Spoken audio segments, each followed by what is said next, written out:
नमस्कार, आर्या न्यूज देख रहे हैं आप। मैं हूं आपके साथ पल्लवी सिंह। स्वागत है आपका चक्रव्यूह में। उत्तर प्रदेश में बाबा का बुलडोजर और कुर्की की कार्रवाई काफी तेजी के साथ चल रही है और यहां पर एक नया ही रिकॉर्ड कायम कर दिया गया है। अपराधियों को चिन्हित कर उनकी संपत्ति को कुर्क किया जा रहा है, साथ ही साथ अवैध निर्माण को भी ध्वस्त किया जा रहा है। और इसी बीच कानून व्यवस्था को लेकर भी हाल ही में योगी सरकार ने 12 आईएएस अफसरों के तबादले कर दिए हैं। हालांकि योगी सरकार की कार्रवाई को लेकर विपक्षी पार्टियों की ओर से इस कार्रवाई पर भी कई सवाल खड़े किए गए। यहां तक कि यह भी आरोप लगाया गया कि सत्ता का दुरुपयोग किया गया है, जिसकी वजह से लोकतंत्र और भी ज्यादा कमजोर हो गया है। आज के चक्रव्यूह में सरकार की कार्रवाई और विपक्ष की प्रतिक्रिया पर चर्चा करेंगे, पर उससे पहले आपको कुछ और बड़े नाम दिखाते हैं जिनकी संपत्ति को कुर्क किया गया है और उन पर बड़ी कार्रवाई की गई।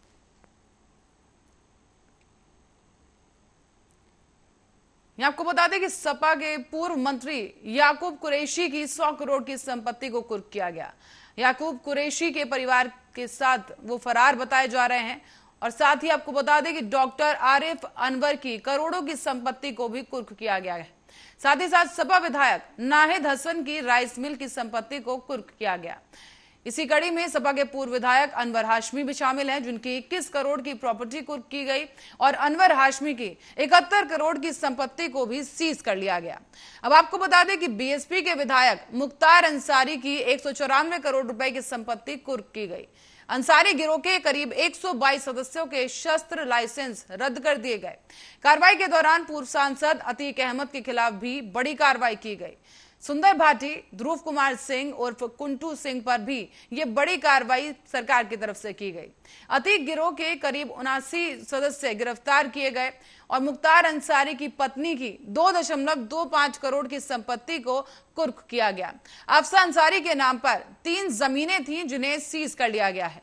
साथ ही आपको बता दें कि सपा के पूर्व मंत्री याकूब कुरैशी की भी 100 करोड़ की संपत्ति को कुर्क कर लिया गया है। और इसी तरह से लगातार क्रमवश तरीके से यह कार्रवाई जारी है सरकार की तरफ से और प्रशासन लगातार सतर्कता के साथ अवैध संपत्तियों का आकलन कर उन्हें सीज कर कार्रवाई कर रहा है।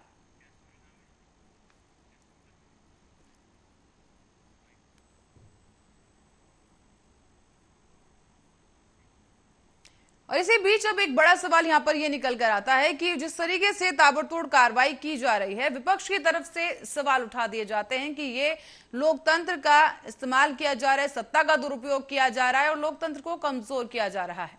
चलिए चर्चा को आगे बढ़ाएंगे। हमारे साथ जुड़ चुके हैं बीजेपी नेता केसी जैन और समाजवादी पार्टी से विवेक पांडे जी। आप दोनों ही गेस्ट का बहुत बहुत स्वागत आर्या न्यूज पर।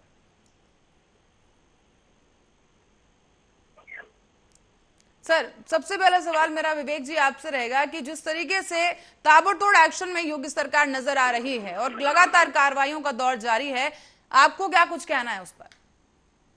देखिए पल्लवी जी, उत्तर प्रदेश में ताबड़तोड़ कार्रवाई हो रही है। उत्तर प्रदेश में ताबड़तोड़ बुलडोजर चल रहा है। उत्तर प्रदेश में सत्यता यह है कि ताबड़तोड़ राजनीतिक पूर्वाग्रह से ग्रसित मानसिकता वाला राजनीतिक द्वंद्व छिड़ा हुआ है। मुझे लगता है कि किसी अपराधी के अपराधीकरण को नेस्तनाबूद करना, किसी अपराधी की मानसिकता को कुचलना, किसी अपराधी के गलत प्रयोजन को असफल करना, ये उत्तर प्रदेश के आम जनता के लिए एक बहुत ही सही संदेश है। लेकिन सवाल तब उठता है जब इसी उत्तर प्रदेश के सत्ताधारी लोग प्रश्न चिन्ह के घेरे में आते हैं, सवालों के घेरे में आते हैं और उनके ऊपर कोई कार्रवाई नहीं की जाती। हमें वो दिन याद है जब हमारे ही पार्टी के एक विधायक ने कुछ शब्द कहे और उसके बाद उसके ऊपर बुलडोजर की कार्रवाई कर दी गई। तो कल मैं बड़ी जिम्मेदारी से पूछना चाहता हूं, महिलाओं को अपमानित करने का चरित्र रखने वाली भाजपा, महिलाओं को द्वेषपूर्ण भाव से देखने वाली भाजपा, महिलाओं का लगातार अपमान करने वाली भाजपा, क्या कल अपने नोएडा के त्यागी जी पे कोई कार्रवाई करेगी या उनको भी फरार घोषित कर दिया जाएगा? क्योंकि अभी तक तो फरार ही है वो। सर नाम लीजिए, सर नाम लेके बात करेंगे ज्यादा बेहतर रहेगा, जवाब भी हम ले पाएंगे। बता रहा हूँ, कल नोएडा में इनके एक विधायक इनके एक पदाधिकारी हैं मिस्टर त्यागी, जिन्होंने एक महिला से इतना अभद्र व्यवहार किया है, गाली गलौज करते हुए सोशल मीडिया पे वायरल है वो प्रकरण। मैं तो पूछ रहा हूँ ना, क्या बुलडोजर ऐसे लोगों के घरों पे नहीं चलेगा क्या? क्या भाजपा के पदाधिकारियों के अवैध कब्जे, अवैध रसूख के कारण जो इमारतें उनकी खड़ी हैं, क्या उनके ऊपर भाजपा कार्रवाई करेगी? चलिए जवाब देते हैं केसी जैन जी। यहाँ पर विवेक जी की तरफ से सवाल उठाया गया है कि कहीं ना कहीं पार्शियलिटी की वो बात कर रहे हैं। जी जवाब ले लेते हैं केसी जैन जी। जी देखिए पल्लवी जी, हमारे साथी समाजवादी पार्टी के साथी विवेक जी सवाल का जवाब सवाल से कर रहे हैं। दरअसल क्या है कि समाजवादी पार्टी हमेशा से ही अपराधियों के साथ खड़ी दिखाई देती है। जब योगी सरकार फर्स्ट के दौरान अपराधियों पे कार्रवाइयां होना शुरू हुई, तो चाहे बुलडोजर चलना शुरू हुए हों या जो दुर्दांत अपराधी हैं वो इनकाउंटर में मारे गए। दरअसल योगी सरकार फर्स्ट में लगभग जी विवेक जी लौटेंगे आपके ज्यादा पास। जो दुर्दांत अपराधी थे उनको पकड़ करके जेल भेजा गया और 100 से ज्यादा दुर्दांत अपराधी ऐसे थे जिनके खिलाफ 1,50,000, 1.5 लाख, 2 लाख रुपए का इनाम घोषित था। और उन इनामी बदमाशों को पिछली समाजवादी पार्टी की सरकार 2012 से लेकर 2017 तक वो गिरफ्तार नहीं कर पाई। लेकिन जब वही भारतीय जनता पार्टी की सरकार आती है तो दुर्दांत अपराधी जो पुलिस के ऊपर हमला करते हैं वो मारे जाते हैं और बाकी को पकड़ करके पुलिस जेल भेजती है। पर केसी जैन जी यहाँ पर ये आरोप सामने आ रहा है कि बीजेपी की तरफ से, सरकार की तरफ से जो कार्रवाई है वो सिर्फ समाजवादी पार्टी से जुड़े लोगों पर ही क्यों हो रही है, बीजेपी से जुड़े कुछ लोगों पर क्यों नहीं हो रही? ये किस तरह की पार्शियलिटी हो रही है? पल्लवी जी देखिए यहीं पे मानसिकता समाजवादी पार्टी की दिखाई देती है। दरअसल जो अपराधी है ये अपराधियों की भी जात बताने लगते हैं। कोई इनको ब्राह्मण समझ में आता है, कोई इनको समझ में आता है कि यादव है, कोई समझ में आता है मुसलमान है। तो लेकिन अपराधी अपराधी होता है। अपराधी की कोई जात नहीं होती है कि वो ब्राह्मण है या हिंदू है या मुसलमान है या यादव है। तो जिसके खिलाफ बाकायदा न्यायालय ने 1.5 2 करोड़ रुपए जिसके खिलाफ इनाम घोषित है और न्यायालय ने एनबीडब्ल्यू जारी कर रखा है, अगर पुलिस उसको गिरफ्तार करने जाती है और वो ताबड़तोड़ फायरिंग करता है, अपने बचाव में 43 पुलिसकर्मियों को घायल कर देता है, पुलिस की जवाबी कार्रवाई में अगर कोई अपराधी मारा जाता है तो उसकी भर्त्सना करनी चाहिए उस अपराधी की। लेकिन अपराधी की भर्त्सना करने के बजाय समाजवादी पार्टी क्या करती है कि वो सीधे सरकार की और पुलिस की भर्त्सना करने लगते हैं ये लोग। तो कुल मिलाकर के देखिए जो अपराधी है उनके खिलाफ कार्रवाई हो रही है। अगर आपको लगता है वो अपराधी नहीं है तो उनके खिलाफ 1.5 2 लाख रुपए के इनाम कैसे घोषित हो गए? दूसरी बात ये वो इनाम भी आपकी सरकार में घोषित थे लेकिन आप उनको गिरफ्तार नहीं कर पा रहे थे और आपकी सरकार में एनबीडब्ल्यू न्यायालय ने जारी किया था लेकिन आपकी पुलिस उनको गिरफ्तार नहीं कर पा रही थी। विवेक जी से जवाब ले लेते हैं, बहुत देर से कुछ कहना चाह रहे हैं। जी विवेक जी। था वो चाहे मुख्तार अंसारी हो, अतीक अहमद हो, अभी आपने 3-4 नाम दिए, चाहे नाहिद हसन हो, अनवर हाशमी हो, तो इन लोगों के पास जो संपत्तियां कुर्क की गई हैं ये संपत्तियां अवैध संपत्तियां हैं। अगर अवैध संपत्तियां नहीं है तो न्यायालय जा सकते हैं, केसी जैन जी लौटेंगे आपके पास। विवेक जी, विवेक पांडे जी से जवाब ले लेते हैं। विवेक पांडे जी वो कह रहे हैं कि अपराधी की कोई जात नहीं है, कार्रवाई होगी तो सब पर हो रही है। देखिए यही भाजपा का चरित्र और चेहरा उजागर हो जाता है। मैंने अपने ओपनिंग स्टेटमेंट में न किसी की जाति का वर्णन किया था, न किसी अपराधी का नाम लिया था और न किसी संरक्षण की बात की थी। मैंने सीधा एक सवाल उठाया था, लेकिन कहीं ना कहीं केसी जैन जी जवाब देते देते उसको जाति पे ले आए। तो अब उस जाति पे बात आई गई तो मैं स्पष्ट इसको भी ओपन कर ही देता हूँ। कानपुर की घटना के बाद 33 माफियाओं की एक लिस्ट बनती है और सबसे बड़ी बात, जिस घटना का जिक्र केसी जैन जी ने किया, बिकरू कांड के जस्ट पहले एसटीएफ ने 25 माफियाओं की एक लिस्ट बनाई थी जिसमें विकास दुबे का नाम नहीं था। सरकार किसकी थी? संरक्षण किसका था? और सबसे बड़ी बात है कि एसटीएफ को निर्देश किसने दिया था कि विकास दुबे का नाम उस लिस्ट में नहीं होगा? तो बचाने का काम कौन कर रहा था? आपके एक पूर्व अधिकारी। लगातार कई फोटो सोशल मीडिया पे वायरल होती है, वो आज भी सत्ता के सबसे प्रमुख पदों पे हैं। कार्रवाई करने की हिम्मत नहीं हुई, चाल चरित्र चेहरे की बात करते हैं। एडीआर इलेक्शन वॉच की रिपोर्ट कहती है कि ये इनके पहले कार्यकाल में, जो कि शून्य कार्यकाल था इनका, उसमें 114 दागी विधायक भाजपा के, जिनके ऊपर आईपीसी सीआरपीसी की गंभीर धाराओं में मुकदमे दर्ज थे, वो सदन का हिस्सा थे। अपराधियों का नेतृत्व करने वाली आपराधिक मानसिकता की भाजपा आज दूसरे राजनीतिक दलों को बताएगी अपराधीकरण कैसे नियंत्रित किया जाता है। तो मुझे लगता है कि थोड़ा सा आंतरिक आकलन करने की आवश्यकता है। विवेक जी, क्या आप नाम बताएंगे? नाम लेके बात करेंगे तो थोड़ा बेहतर होगा। किन विधायकों की आप बात कर रहे हैं?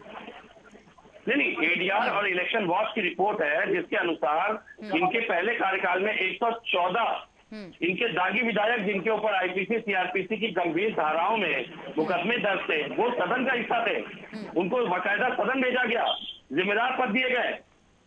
और ये इलेक्शन वॉच और एडीआर की रिपोर्ट है जो कि एक स्वायत्त संस्था है जो कि हर राजनीतिक दल का आकलन करती है अपने मानकों के आधार पे। तो मुझे लगता है कि कम से कम उन संस्थाओं को तो मानेंगे ना जिनके आंकड़े समाजवादी पार्टी के कार्यालय में जारी करती, जो स्वायत्त रूप से काम करती है। और सबसे बड़ी बात, अपराधीकरण की बात करते हैं, इनके सुशासन में जितनी जघन्य घटनाओं ने उत्तर प्रदेश को दहला रखा है। देवरिया की एक ज्वलंत घटना कुछ दिन पहले वायरल थी कि किस तरह से दिल्ली की निर्भया और देवरिया की उस बच्ची के साथ। चलिए, मुद्दे से नहीं भटकेंगे विवेक जी। यहाँ पर फिलहाल बात चल रही है बुलडोजर की कार्रवाई और अवैध संपत्ति कुर्क करने की। न्याय मांगने तक गई। नहीं विवेक जी, मुद्दे से नहीं भटकेंगे, उस पर हम फिर चर्चा करेंगे। लेकिन फिलहाल जो चर्चा का विषय है कि जो कार्रवाई की जा रही है बुलडोजर की और अवैध संपत्ति कुर्क किए जाने की, तो एक टारगेट सेट करके यहाँ पर सरकार चल रही है। तो क्या लग रहा है कि कहीं ना कहीं बुलडोजर से 2024 के लिए रास्ता साफ किया जा रहा है? मैं तो बड़ी जिम्मेदारी से आपको ये कहना चाह रहा हूँ, केवल ये राजनीतिक पूर्वाग्रह का बुलडोजर है। आप अपराधियों के जो हौसले उनको पस्त कीजिए ना। कौन सवाल उठा रहा है? क्या मुख्तार अंसारी को इन्होंने अरेस्ट किया था क्या? मुख्तार अंसारी किसके कार्यकाल में अरेस्ट हुए? पहले उसका इतिहास खंगाले जाकर के। जिस उपलब्धि को ये जोड़ने का प्रयास करते, वैसे भी दूसरी सरकारों के नाम का फीता ही काटने का और उपलब्धि का श्रेय लेने का काम किया इन्होंने आज तक। मैं तो कह रहा हूँ ना, जिन अधिकारियों पे या जिन अधिकारियों पे कार्रवाई नहीं कर पाते या जिन अपराधियों की बात करते, क्या इन्होंने गिरफ्तार किया था? हम तो बड़ी जिम्मेदारी से कह रहे हैं। चलिए, केसी जैन जी से जवाब दे लेते हैं। जी, केसी जैन जी, आपके 18 सजातीय विवेक जी लौटेंगे आपके बाद। केसी जैन जी, वो सब तो बाहर है। जी बताइए।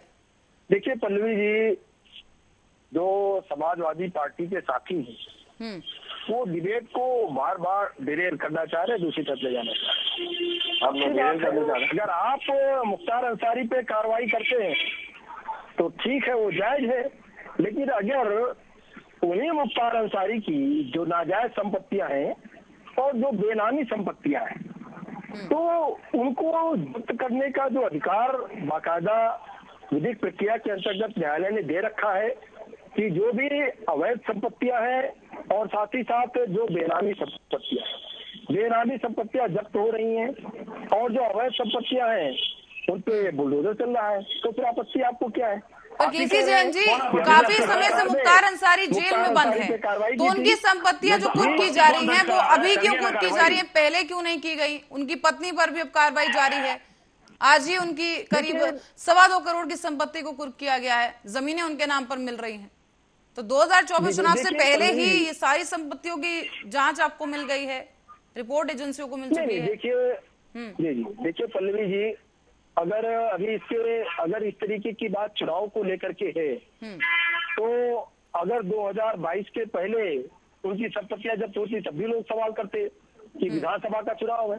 तो देखिए, जो भी विधिक प्रक्रिया के अंतर्गत जो भी कार्रवाई हो रही है वो स्टेप बाय स्टेप होती है, लेकिन इसको चुनावी दृष्टि से बिल्कुल नहीं देखना चाहिए। चुनावी दृष्टि से देखेंगे तो अगर यही कार्रवाई 2019 में हो जाती तो लोकसभा के चुनाव थे, अगर 2020, 21, 22 में हो जाती तो आप कहते उत्तर प्रदेश में विधानसभा चुनाव थे, अगर इन दोनों चुनावों के बीच में हो जाती तो आप कहते एमएलसी के चुनाव थे।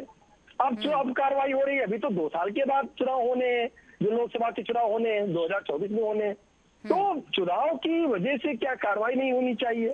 और कोई ना कोई चुनाव तो लगातार होते ही रहते हैं, तो चुनाव की वजह से कार्रवाई ना हो या चुनाव की वजह से कार्रवाई हो, हमें लगता है दोनों ही समीकरण गलत है। लेकिन जो अपराधी हैं, अपराधियों के खिलाफ स्टेप बाय स्टेप लगातार कार्रवाई प्रदेश सरकार कर रही है, केंद्र की सरकार भी अपनी जगह। सर, बीजेपी की तरफ से भी तो स्टेप बाय स्टेप प्रक्रिया चल रही है ना, प्रोसेस चल रहा है, तो कहीं ना कहीं चुनाव को तो जोड़ के देखा ही जाएगा, क्योंकि चुनाव में डेफिनेटली बीजेपी की तरफ से मुद्दा बुनाया तो जाएगा। देखिए, अगर चुनाव की बात थी तो हम कार्रवाई करते हैं इनसे, इनके ऊपर कार्रवाई अब तक हो गई होती। 2022 का इलेक्शन हुआ, सबसे बड़ा मुद्दा था, सबसे बड़ा चुनाव था, क्योंकि हम सरकार में थे और सरकार में होने के बाद माना जाता है एंटी कैपेसिटी होती है, चुनाव जीतना बहुत कठिन होता है। उसके बाद में भी जनता ने हमको चुन करके भेजा और अभी आंकड़े गिराने लगे, आपने इस पे कार्रवाई की, आपने उस पे कार्रवाई की, आपने इस पे कार्रवाई नहीं की। और अभी जिस एडीआर का जिस हवाला दे रहे थे, इसी एडीआर ने जब समाजवादी पार्टी की सरकार थी 2012 से लेकर के 2017 तक और इनके 225 विधायक थे, उन 225 विधायकों में से 180 विधायक दागी थे आपके। और आपने तो अपराधियों को, मुलजिमों को आपने मंत्री बना रखा था। प्रजापति को आप बताते रहे और माननीय मुलायम सिंह यादव जी पर 500 मुकदमे थे। जब बहन जी की सरकार थी तो 2007 में 500 मुकदमे माननीय मुलायम सिंह यादव जी। विवेक जी से जवाब ले लेते हैं। विवेक जी, मुकदमे अलग चीज है। और केसी जैन जी लौटेंगे आपके पास, विवेक जी से जवाब ले लेते हैं। उसका भी जवाब दे देंगे साथ में।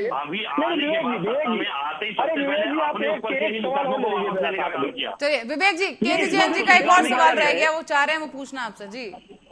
नहीं बस 10 सेकंड। जो देखिए, किसी भी पार्टी के विधायक, वो समाजवादी पार्टी के हैं, भारतीय जनता पार्टी के हैं और बीएसपी का एक विधायक है, जो भी विधायक है इस समय जो सदन में है, उनमें से कितने भगौड़े हैं और कितने के खिलाफ एनबीडब्ल्यू जारी है और उसके बाद में भी उन्होंने कोर्ट में सरेंडर नहीं कराया, बेल नहीं कराई, ये आप बता दीजिए। अगर अपराधियों की बराबरी आप विधायकों से कर रहे हैं, वो अपराधी जो 2-2 लाख के इनामी है, इसमें से कितने विधायक हैं जो इनामी घोषित है और जो फरार है, ये आप बता दीजिए। चलिए केसी जैन जी, कार्रवाई कीजिए ना, कोई रोक रहा है क्या? अगर आपके पास कोई डेटा है, कोई नाम, कोई आंकड़ा हो तो बताइए ना। कोई कार्रवाई करने से आपको रोक रहा है क्या? कार्रवाई तो आपको कर रही है सरकार, अभी आप तुलना कर रहे हैं विधायकों की तुलना करिए ना। पर केसी जैन जी, बोल तो विवेक जी सही रहे हैं कि सरकार आपकी है, अगर आपको इतने आंकड़े पता है तो आप कार्रवाई कीजिए उन पर। कार्रवाई कार्रवाई हो रही ना, वही मैं कह रहा हूँ। देखिए, कौन सी विधायक अपराधी, जो अपराधी हो सकता है उसके खिलाफ हो, लेकिन किसी भी विधायक के खिलाफ जो सदन के अंदर है उसके खिलाफ इनाम घोषित नहीं है। अगर इनाम घोषित होता तो उनके खिलाफ भी इनकाउंटर की भी कार्य, उनको गिरफ्तार किया जाता, कहीं से भी गिरफ्तार किया जाता, कहीं भाग करके जाता। दूसरी बात, विवेक जी से जवाब दे लेते हैं। विवेक जी, बदमाश है मुख्तार अंसारी, अतीक अहमद और आपने 2-4 नाम और बताए, इसमें से अभी आपने नाहिद हसन का नाम दिया, अनवर हाशमी का नाम दिया, जिनकी अवैध संपत्तियों पर बुलडोजर चला। तो अवैध संपत्तियां है तो बुलडोजर चलेगा, अगर इनामी बदमाश से फरार है तो उनको गिरफ्तार करने की कार्रवाई होगी। तो ये अपराधियों को और नेताओं को बराबर में कंपेरिजन क्या कर रहे हैं? राजनीतिक मुकदमे अलग बात है और प्योर अपराध में प्योर क्रिमिनल है, जो जिनके ऊपर लूट, हत्या, डकैती के मुकदमे हैं, जो इनामी बदमाश है, वो अलग है। तो उनकी तुलना करके उनको बचाना चाहते हैं क्या? और समाजवादी पार्टी यही करती है, कहेगी आपके इतने विधायक दागी हैं, विधायकों पर मुकदमे हैं, अपने विधायक नहीं बताएगी उनकी कितने दागी, कितने मुकदमे हैं।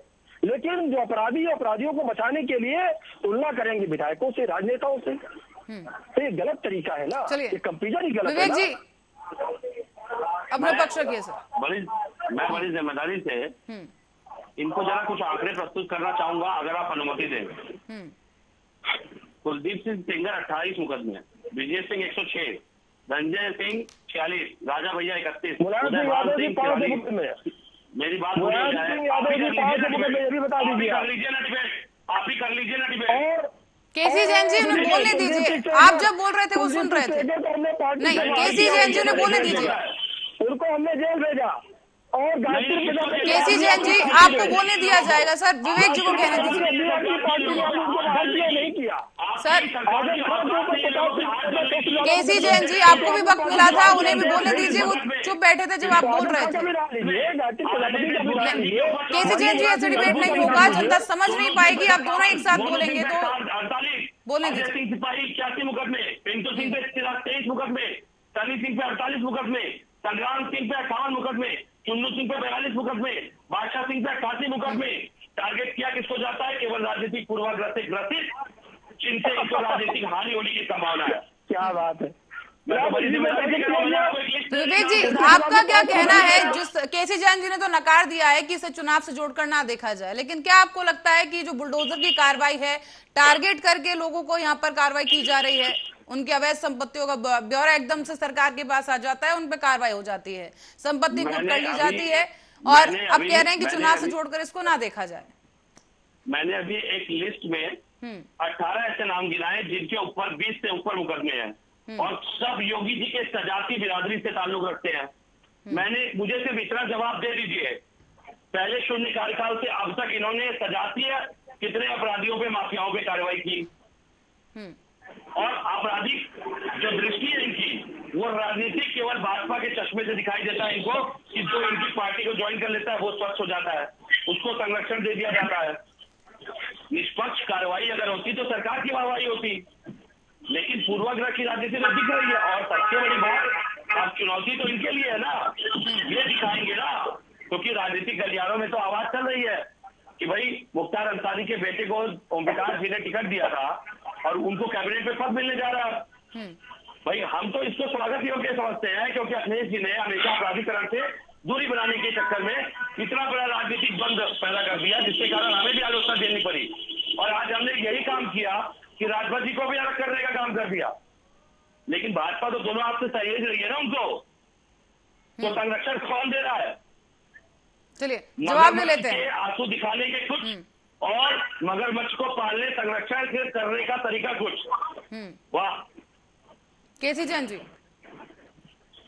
देखिए पल्लवी जी, जितने भी लोगों के नाम मैंने एक लिस्ट पूछी, विवेक जी ने लिए, वो राजनीतिक लोगों के नाम ले रहे हैं।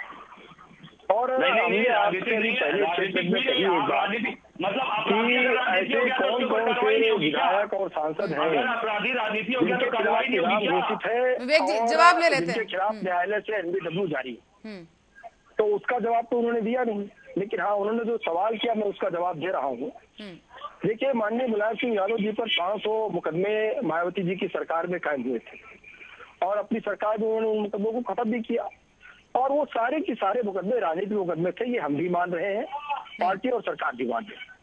तो जो विधायक हैं, सांसद हैं, जो राजनीतिक क्षेत्र में हैं, उनके खिलाफ अगर राजनीतिक मुकदमे हैं तो उनको ये नहीं कहा जाएगा कि अपराधी है। लेकिन गायत्री प्रजापति जैसे लोग और आजम खां जैसे लोग, मुख्तार अंसारी, अतीक अहमद जैसे लोग, जो कि सीधे सीधे क्राइम की दुनिया में डूबे हुए हैं, आप देखिए सीधे सीधे के खिलाफ 376 के मुकदमे रहे, छेड़छाड़ के मुकदमे रहे, गबन के मुकदमे रहे, और जो उनके खिलाफ खनन विभाग था उसमें घोटाले के मुकदमे रहे। अरे सुन लीजिए, फिर आप पूरा सवाल करिए, मैं जवाब दूंगा विवेक जी। तो देखिए, इनको कम से कम पार्टी से बाहर करना चाहिए। पार्टी से करने के बजाय इन्हीं के चेहरे पे समाजवादी पार्टी चुनाव लड़ रही है। और बाराबंकी के जो अपराधी थे, और वो इतने बड़े अपराधी थे कि राष्ट्र के प्रति उन्होंने अपराध किया, किसी व्यक्ति विशेष के खिलाफ नहीं, जो आतंकवादी थी, उनके मुकदमे वापस लेने की सिफारिश किसने की? श्री अखिलेश यादव जी ने की। तो सिर्फ और सिर्फ अगर कोई मुसलमान है वो अपराधी नहीं हो सकता है, क्यों ना वो आतंकवादी हो, तब भी उसको भी गले लगाएंगे। अभी आप देखिए गोरखपुर में गोरखपीठ में एक जो आतंकवादी मानसिकता का व्यक्ति वहां पर घुस गया और उसको भी बचाने का प्रयास अखिलेश यादव जी ने कहा नहीं वो मानसिक विक्षिप्त है, आप उसको जबरदस्ती गिरफ्तार कर लिए। वो हथियार लेकर के जाता है, सुरक्षा कर्मियों पर हमला करता है, उसके संबंध, उसके अकाउंट खंगाले जाते हैं, आतंकवादियों से उससे संबंध निकलते हैं।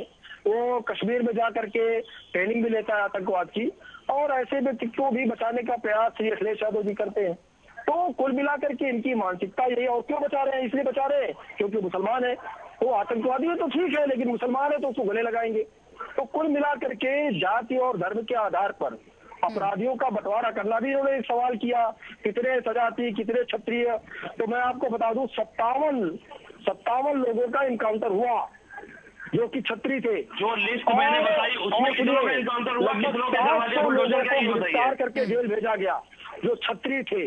जो इनकाउंटर में गिरफ्तार हुए, मैंने जो लिस्ट आपको बताई उसमें कितनों के केसी जैन जी, विवेक जी कुछ कह रहे हैं। जी विवेक जी, गिरफ्तार करने जाती है, गिरफ्तार करने का प्रयास करती है, जब जवाबी हमला होता है तो इनकाउंटर में मारे भी जा सकते हैं। तो 700 छत्रियों को गिरफ्तार करके पुलिस ने जेल भेजा और 57 ऐसे अपराधी थे जो इनकाउंटर में मारे गए, जो छत्री थी। विवेक जी, तो कुल मिलाकर के हर चीज को केसी जैन जी लौटेंगे आपके पास, विवेक जी से जवाब ले लेते हैं। जी विवेक जी, केसी जैन जी से मैं बड़ी जिम्मेदारी से पूछना चाहता हूँ, क्या इन्होंने श्रीकांत त्यागी का नाम सुना है? इन्हीं के पार्टी के बीजेपी के नेता है नोएडा के। कल उन्होंने जिस तरह से एक महिला के सर ये चर्चा, ये क्या चर्चा हमने विधायकों के लिए लगाई है? केसी जैन जी और विवेक जी सुन लीजिए सर, ये चर्चा विधायकों के बारे में नहीं है, ये किसकी पार्टी में कितने विधायक कैसे हैं, क्या है, कौन से मुकदमे हैं। बात चल रही है बुलडोजर की जो कार्रवाई चल रही है उसको लेकर। बताने का प्रयास किया केसी जैन जी, जो अपराधी राजनीति से जुड़ जाता है उसके मुकदमे राजनीतिक हो जाते हैं। नहीं, माननीय ऐसे समझ नहीं आएगा सर, एक एक करके बोलिए। सरकार में विवेक जी, केसी जैन जी आपको सुन रहे थे अभी, आप विवेक जी को बोलिए। मुझे बोलने का मौका ही नहीं मिल रहा है। हाँ नहीं, बोलिए विवेक जी, बोलिए। मैंने सिंपल एक सवाल पूछा, इसमें कोई किंतु परंतु नहीं। जिन 18 माफियाओं के नाम मैंने इनको गिनवाए, उनमें कितनों के दरवाजे बुलडोजर चला, कितनों के ऊपर तुर्की की कार्रवाई हुई और कितनों की संपत्ति। विवेक जी, पर जो ये कार्रवाई हो रही है, क्या आप उससे सहमत हैं कि ये जो कार्रवाई है वो ठीक है? क्योंकि समाजवादी पार्टी की तरफ से कई बार आरोप लग चुके हैं कि ये तानाशाही सरकार है और मन मुताबिक कार्रवाई हो रही है। मैं बड़ी जिम्मेदारी से आपको दे रहा हूँ जवाब कि कार्रवाई होना गलत बात नहीं है। अपराधियों का मनोबल तोड़ना आवश्यक है, लेकिन अपराधियों का मनोबल तोड़ने की दिशा में तो खुलकर कभी समर्थन क्यों नहीं किया गया इस कार्रवाई का? समाजवादी पार्टी तो विरोध करते नजर आ रही है कई बार। आलोचना कब की? हमने बुलडोजर की आलोचना तब की जब गरीबों के झोपड़ों को तोड़ा गया। हमने बुलडोजर की आलोचना तब की जब एक पक्षी कार्रवाई की गई। हमने किसी माफिया को लेकर के कभी नहीं कहा कि किसी माफिया के दरवाजे बुलडोजर ना जाए। चलवाइए ना, हम तो बना तो हम कौन हो रहे रोकने वाले भाई? हम तो कह रहे हैं कि जितने अपराधी 18 नाम मैंने जुड़वाए हैं, इनकी भी हमें संपत्ति देकर बुलडोजर चलवाइए। हिम्मत क्यों नहीं होती इन लोग के दरवाजे बुलडोजर ले जाने की? तो ठीक है, मतलब आप मान रहे हैं कार्रवाई हो रही है, कार्रवाई होना अच्छी बात है जो हो रही है। फिर दूसरी तरफ अखिलेश यादव की तरफ से कहा जाता है कि ये दुर्भाग्यपूर्ण है, लोकतंत्र को कमजोर किया जा रहा है। गायत्री प्रजापति आपकी सरकार में मंत्री है, उनकी आज तक आप जमानत एक सेकंड, केसी जैन जी लौटेंगे आपके पास, मुझे सवाल कर लेने दीजिए। केसी जैन जी लौटेंगे आपके पास। विवेक जी, बाहर कर दिया, कार्रवाई हमने की। एक सेकंड विवेक जी, पार्टी की सरकार थी, हमने उनको जेल भेजा। केसी जैन जी मुझे सवाल ले लेने दीजिए सर, ऐसे तो डिबेट का कोई मतलब नहीं रह जाएगा, एक एक करके बोलिएगा प्लीज, आपके पास लौटेंगे अब। विवेक जी, को क्यों बचा रहे हैं? अतीक अहमद को क्यों बचा रहे हैं आप? हम बचा पा रहे हैं, आपकी को क्यों बचा रहे हैं? अतीक अहमद को क्यों बचा रहे हैं? आपने दरकिनार कर दिया, अपने ही नेता को दरकिनार कर दिया जो अतीक अहमद से सबसे ज्यादा लड़ा, और इसी वजह से कर दिया क्योंकि अतीक अहमद से लड़ रहे थे वो। चलिए विवेक जी, आप जिस तरह से कह रहे हैं कार्रवाई से आप समर्थन कर रहे हैं कि हाँ कार्रवाई होनी चाहिए, तो फिर अखिलेश यादव की तरफ से एक बयान दे दिया जाता है कि सत्ता का दुरुपयोग हो रहा है, लोकतंत्र को कमजोर किया जा रहा है। बहुत बड़ा स्टेटमेंट यहाँ पर उन्होंने बना दिया है, तो आप उससे कितना सहमत है? बयान के आप आदरणीय अखिलेश जी के बयान के अगर मायने देखना चाहती है तो आपको इसको थोड़ा सा परिपक्व नजर से देखना होगा। अपराधी केवल वो नहीं होता है जो केवल गोली चलाता है। राजनीतिक संरक्षण में फैलने वाले अपराधी, जैसे परीक्षाओं में लगातार हो रही भर्तियों के घोटाले, तो जो जिम्मेदार अधिकारी है उनके दरवाजे पे भी बुलडोजर चलना चाहिए। हजारों लाखों युवाओं के भविष्य से खिलवाड़ हो रहा है, उनके दरवाजे पे भी खिलवाड़ करने वालों के बुलडोजर चलना चाहिए। तो ये मतलब जो बेचारे हैं उनको छोड़ करके उन्होंने किसी एक विशेष वर्ग के लिए नहीं कहा था। हत्या से बड़ा कोई अपराध नहीं है, जीवन लीला को समाप्त कर दे। इन हत्यारों को आप राजनीतिक लोगों की आंख से बचा नहीं सकते हैं। और विवेक जी, अभी हाल ही में 12 IAS ऑफिसर के तबादले किए गए हैं। जी विवेक जी, केसी जैन जी, सर आपसे कहा मैंने थोड़ी देर रुक जाइए, मैं आपके पास आ रही हूँ। केसी जैन जी थोड़ी देर के लिए शांत हो जाइए, आ रही हूँ आपके पास। विवेक जी, हाल ही में योगी सरकार ने 12 आईएएस अफसर के तबादले कर दिए हैं, लगातार तबादले भी किए जा रहे हैं, तो इसको आप किस नजरिए से देखते हैं? क्योंकि कानून व्यवस्था को लेकर समाजवादी पार्टी कई बार सवाल खड़े कर चुकी है। हाल ही में उत्तर प्रदेश के गलियारों में इस्तीफे का भी दौर शुरू हो गया था, क्योंकि कोई अधिकारी दबाव में नहीं चाहता कि दबाव में, राजनीतिक रसूख के दबाव में आकर के कोई ऐसा काम करना पड़े कि सेवानिवृत्ति के बाद उसको भ्रष्टाचार का हिस्सा बनाया जाए या उसके दरवाजे बुलडोजर पहुंचे। और जिस तरह से अधिकारी दबाव में काम कर रहे हैं एक योगी सरकार में, जो अनर्गल कार्य उनसे करवाए जा रहे हैं, तो इस्तीफे का भी दौर शुरू हो गया था। कई अधिकारी भी आदेश मांग रहे थे। ये ट्रांसफर पोस्टिंग करना केवल इनके कार्यकाल में भ्रष्टाचार को संरक्षित करने का तरीका है। 5 दिन पहले जिस बुंदेलखंड परियोजना का शिलान्यास करवाते हैं ये बता के कि बुंदेलखंड योजना तैयार है, 5 दिन में उसकी पोल की डोर फट जाती है और कार्रवाई किसी एक अधिकारी पे नहीं हुई, न जिम्मेदारी तय हुई। क्यों? नीचे से ऊपर तक भ्रष्टाचार में सभी संलिप्त है, कीचड़ सबसे गले तक भरा हुआ है। तो बुलडोजर तो मैं तो कह रहा हूँ ना, अपराध चाहे वो हिंसक हो, चाहे वो राजनीतिक हो, चाहे वो आर्थिक हो, अपराध होता है। अपराध में कोई दूसरा चेहरा नहीं है। करिए ना कार्रवाई, कौन कह रहा है? लेकिन जहां अधिकारियों पे कार्रवाई की बात आती है, मौन धारण कर लेते हैं, क्योंकि सरकार चलाने का अनुभव तो है नहीं और सब सारी निर्भरता केवल सरकार के अधिकारियों पे है। तो आपको ये समझना पड़ेगा, ये जो अखिलेश यादव जी ने स्टेटमेंट दिया था, भ्रष्टाचार करने का परिवेश के परिप्रेक्ष्य में दिया गया। चलिए अब जवाब केसी जैन जी, अब बताइए, यहाँ पर 2 बातें उठ रही हैं यहाँ पर। पहला ये कि अपराधी तो सब अगर होते हैं तो सब पर कार्रवाई बराबर होनी चाहिए। दूसरा ये कि जो अधिकारी हैं उन पर दबाव बनाया जा रहा है, दबाव में अधिकारी काम नहीं करना चाहते, और जो तबादले हैं उनको लेकर भी यहाँ पर सवाल उठा दिया गया है। सर आपका क्या कहना है? तबादला करना, पल्लवी जी, तबादला करना, ट्रांसफर करना, ये सरकार का अधिकार है और सरकार इसके द्वारा बेहतर कानून व्यवस्था देने का भी काम करती है, बेहतर रिस्पॉन्स देने का भी काम करती है। यही अधिकारी थे जो, यही पुलिस के भी अधिकारी थे, यही पुलिस थी जो एक भी अपराधी को पकड़ने में अक्षम थी, और 4000 से ज्यादा ऐसे दुर्दांत अपराधी थे जिनके खिलाफ एनबीडब्ल्यू जारी रहा 2012 से लेकर 2017 तक, लेकिन पुलिस ने उन 4000 लोगों को गिरफ्तार नहीं किया। लेकिन सरकार बदलती है, जब सरकार बदलती है, सरकार की दृढ़ इच्छा शक्ति और जिस ट्रांसफर पोस्टिंग पे सवाल खड़ा हो रहा है, इसी का सहारा लेकर के सरकार ने यही पुलिसकर्मियों के माध्यम से उन 4000 लोगों को गिरफ्तार करके जेल भेजा। और रही बात आईएएस आईपीएस की, तो जो भ्रष्ट अधिकारी हैं, जो एक कुटिल मानसिकता से ग्रसित हैं, उन अपराधियों को जो इस तरीके के अधिकारी हैं, पर केसी जैन जी, जो ये सवाल, जो मुद्दा उठाया गया कि अधिकारियों पर दबाव बनाया जा रहा है, तो वो कितना सही है? क्योंकि हाल ही में कई आला अधिकारियों ने अपना इस्तीफा भी दिया है। देखिए, जो भ्रष्ट अधिकारी हैं जिनके खिलाफ कार्रवाइयां हो रही हैं और उन भ्रष्ट अधिकारियों के खिलाफ जांच हो रही है, साथ ही साथ उनके खिलाफ जो कार्रवाई से डर करके वो वीआरएस ले रहे हैं। लेकिन रही बात दबाव की, तो दबाव कैसा होगा, कैसा सरकार का दबाव होगा? सरकार तो आपसे सरकार का ही कार्य लेगी ना, तो जो कार्य लेगी लिखा पढ़ी में लेगी। तो ऐसे में अगर आप काम कोई कर रहे हैं तो लिखा पढ़ी में कर रहे हैं, जाहिर सी बात है। कोई सरकार अपने घर का कोई चूल्हा चौका तो नहीं करा रही है। तो ऐसे में ये कह देना कि सरकार काम ले रही है और जो अधिकारी है अगर वो पैसा ले रहे हैं, तनख्वाह ले रहे हैं और वो जनता के सेवक है, जनता के नौकर है, तो जनता की जो जिम्मेदारी है उनको काम तो करना पड़ेगा। और जो काम नहीं करना चाह रहे वो वीआरएस ले ले, ये तो माननीय योगी आदित्यनाथ जी ने बहुत पहले स्पष्ट किया है। और कई सारे बड़े अधिकारियों के, आईएएस आईपीएस के, उनको जबरन वीआरएस लेने पे मजबूर किया गया, क्योंकि उनकी जो कार्य पद्धति थी वो इस तरीके की कार्य पद्धति नहीं थी जिससे सरकार संतुष्ट हो या उनका विभाग उससे संतुष्ट हो। तो जो इस तरीके से सिर्फ तनख्वाह ले रहे थे, केवल कुर्सी पे बैठे ऐश कर रहे थे, उनको वीआरएस दिया गया, जबरन वीआरएस दिया गया, और उनमें से कई बड़े अधिकारी थे। और रही बात ट्रांसफर, आपके पास तो ट्रांसफर करके सरकार बेहतर सरकार देने का काम करती है। चलिए केसी जैन जी, योगी सरकार का जब दूसरा ये कार्यकाल शुरू हुआ है तो शुरू में ही पहले 100 डेज का टारगेट रखा गया, 100 दिन का टारगेट, विभागों को भी टारगेट दिया गया। अब उसी तरह से 6 महीने का टारगेट, फिर 1 साल और 2 साल। तो ये टारगेट के तौर पर जो ये काम किया जा रहा है, एक नई तरह की रणनीति यहाँ पर देखने को मिल रही है। क्या लगता है कितना सफल हो पाएंगे इसमें? हालांकि जो बारिश को लेकर मॉनसून ने जो सरकार की तरफ से दावा किया था उसकी पोल जरूर खोल दी है।